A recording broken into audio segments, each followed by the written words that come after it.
What's wrong with these two units being froze up? Could it more than likely be the filter's problem?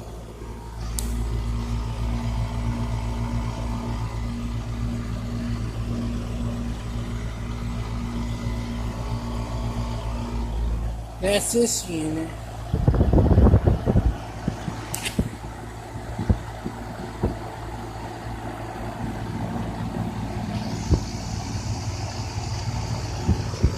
Okay, here's the next unit.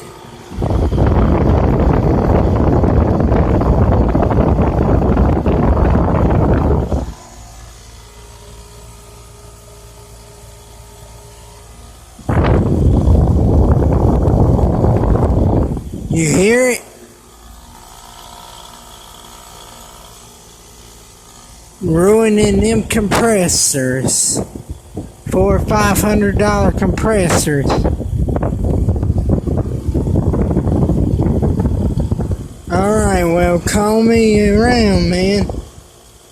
No, get an idiot that knows what they're doing. Don't mess around with the it. I don't have the license. If I did, I would fix them. I just mess around. Tell these idiots they need to learn how to work on their heat pumps. Hello? Whoever's doing them, hello? Don't rip the customer off.